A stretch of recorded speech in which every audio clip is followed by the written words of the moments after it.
Hello team, welcome to another ATP Geopolitics video with myself, Jonathan MS Pearce. This is a bit of a Ukraine War extra video. I want to give you a masterclass in how not to be interviewed and actually how to interview. I like Lewis Goodall. He comes with a good knowledge of what he's talking about. He knows how to ask searching questions and to do the follow-ups. If you notice here, he doesn't let the person go on, but actually drills down a little bit with each problematic claim from the interviewee, who is Dr. Jan Halper-Hayes, former global vice president of Republicans overseas and advisor to Donald Trump's 2017 transition team. Okay, so let's hear how this goes. This is a 7-minute 30 interview. I am going to play it all. I am going to interject. For those who get annoyed when I interject, like, what's the point of watching me if I'm just going to play you someone else's video? So just go and watch the original. I will just cast my opinion, and if that annoys you, I am sorry. Brackets, not sorry. Okay, Lewis Goodall from LBC. I've got to turn now to, as promised, to Dr. Jan Halper-Hayes, former global vice president of Republicans overseas, as advisor to Donald Trump's 2017 transition team. Dr. Halper-Hayes, thank you so much for joining us this morning. Do you understand why so many in this country and in Europe more generally would have seen what happened in the Oval Office as an attempt to humiliate President Zelensky and be repulsed by it? Well, if they watched all 53 minutes, then I don't think they will have that feeling. If they saw clips of it, which of course will be clips of J.D. Vance and Trump being very angry with Zelensky, then of course they would come to that. Could you imagine President... And that's a fair enough answer. I don't have an issue with that. I mean, I don't think that's true, because I think if you watch the whole of it, you get a proper sense of what's going on. So I would disagree with the content, but as in the larger point, but the way she made that point is, yep, that's acceptable. This next point, though, somewhat less, somewhat more dubious. With Zelensky, then of course they would come to that. Could you imagine President Trump speaking to, say, President Putin in that way? And isn't it precisely the point that he wouldn't, that is part of the problem? Well, if President Putin pushed him the way Zelensky pushed Trump, what did bet. Zelensky do? What did he do that was so egregious in your view? Well, one is that he started litigating the 2014. He said, I don't want a ceasefire.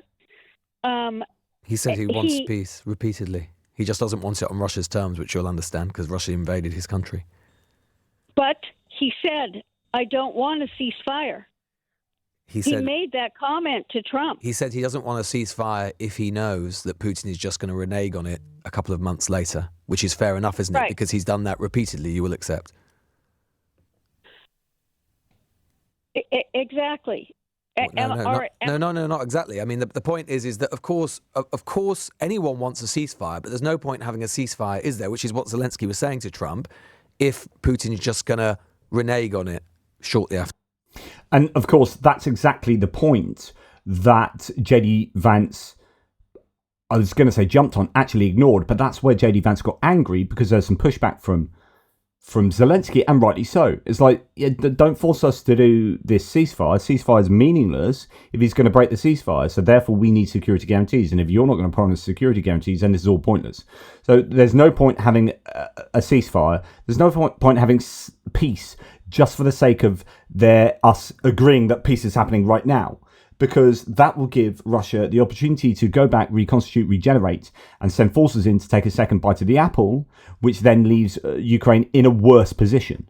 And so just doing peace like that with no guarantees is disastrous for Ukraine. And that's Zelensky's point. And we know from previous, that Putin is almost certainly going to break that ceasefire, because he's done that 25 times in the last 15 years or whatever it is.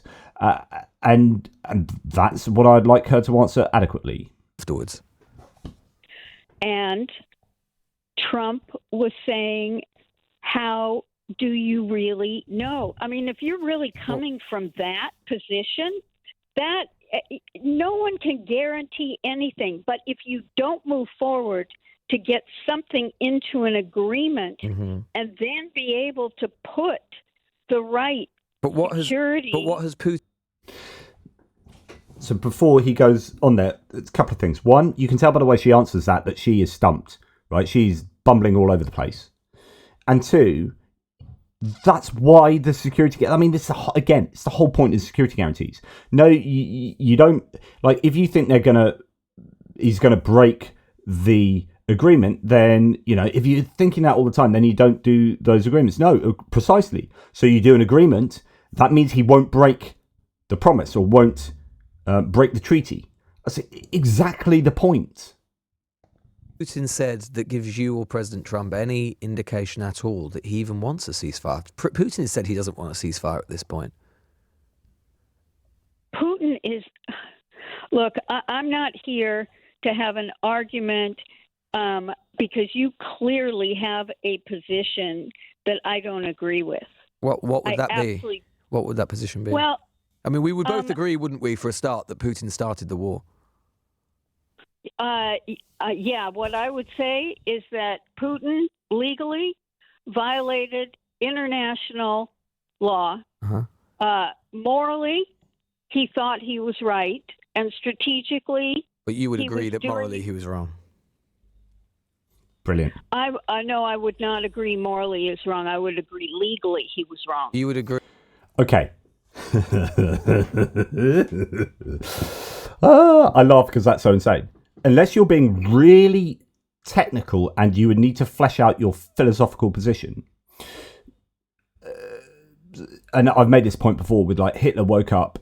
He didn't wake up in the morning of whatever horror he committed and say, I'm going to be really evil. I'm going to do what's morally wrong. So he thought he was morally in the right. Okay. Now, that's a very nuanced position.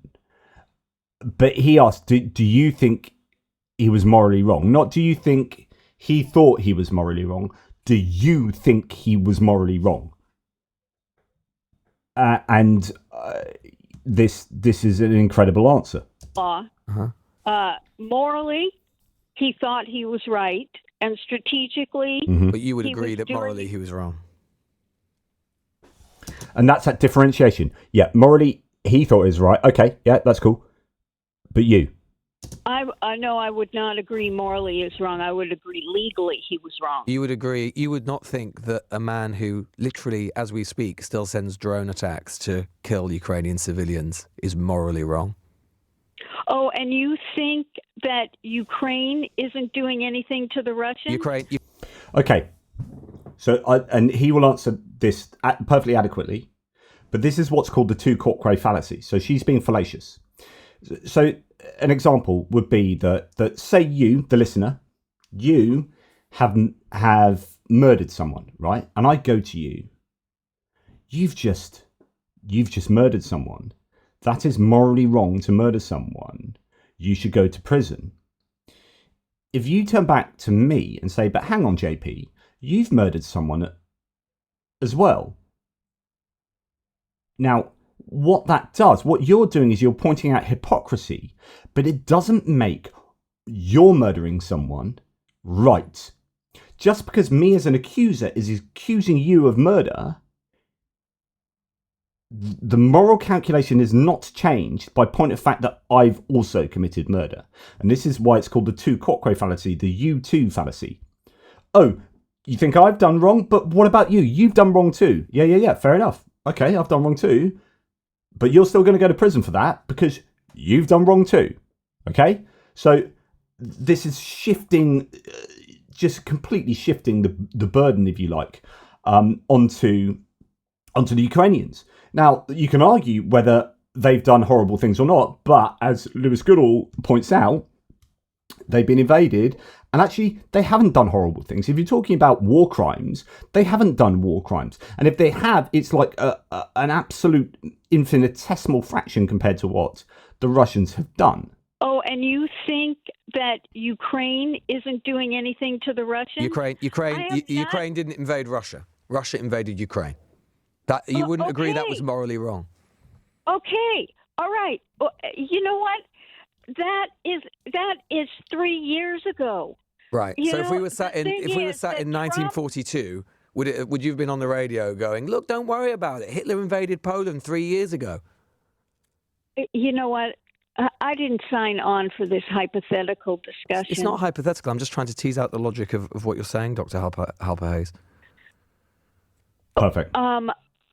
One is that James Baker and Thatcher and Mitterrand and Kohl, etc., had promised that NATO would not move 1 inch eastward, and that was violated. Those So countries. if you want to look at all the different people that violated their agreement, When did America start basically just sort of representing what Moscow thinks? Those countries wanted to be part of the NATO club.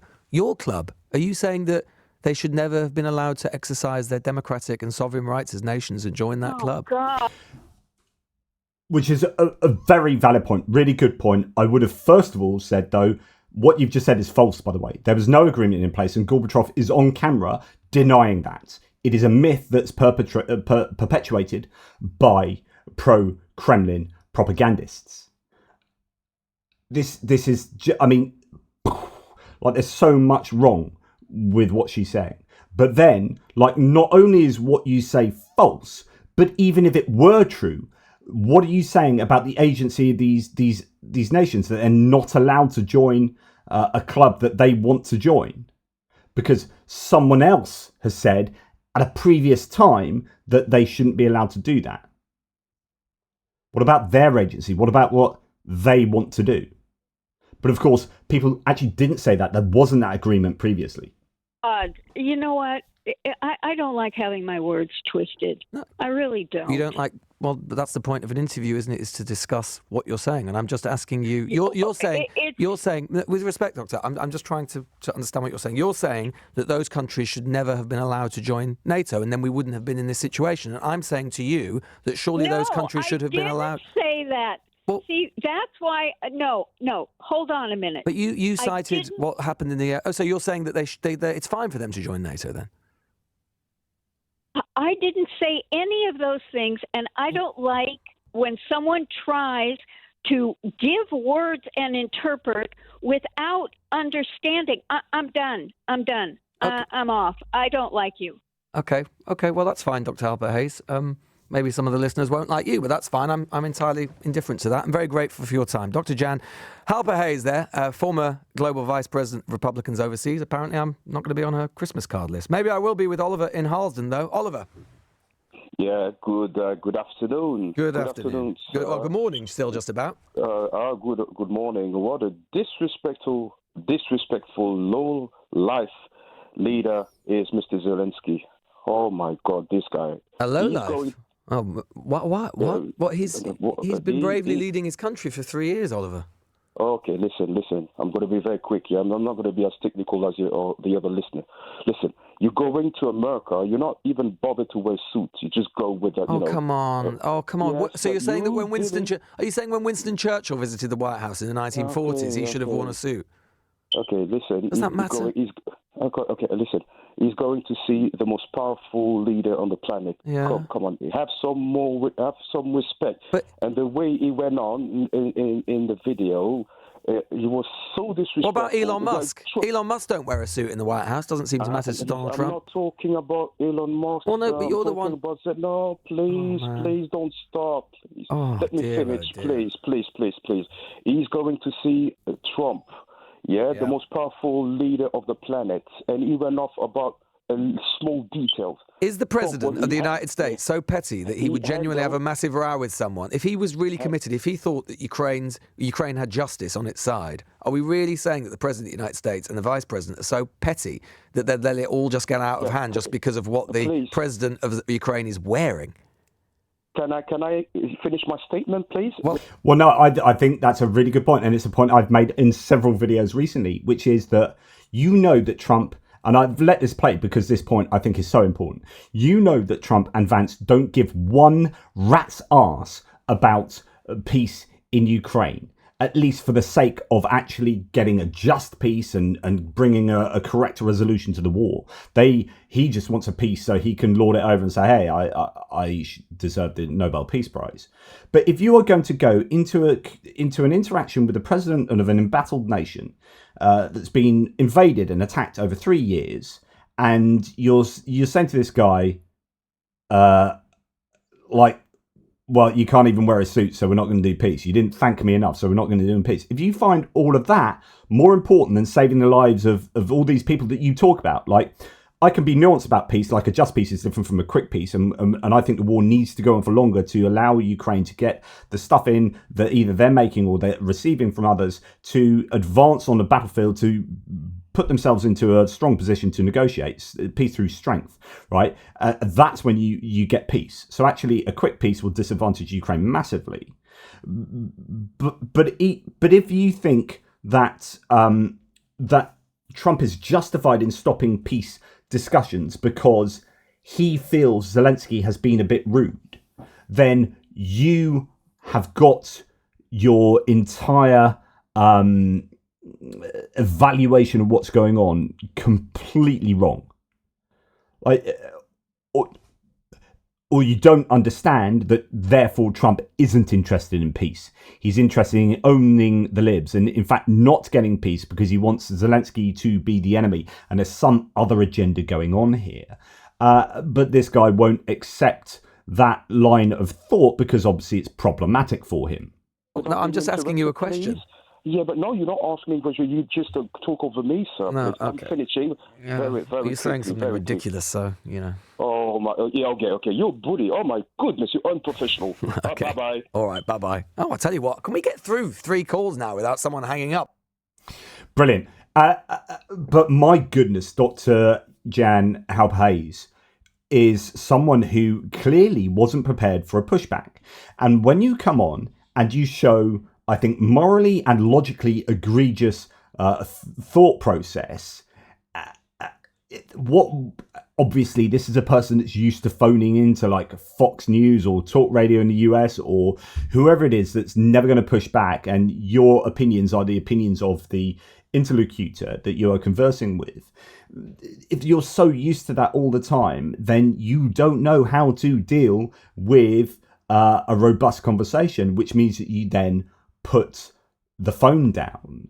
And that's broadly speaking what happened, I think, to some degree with Trump and Vance, is that Trump got angry the other day because he's not used to anyone publicly pushing back to him.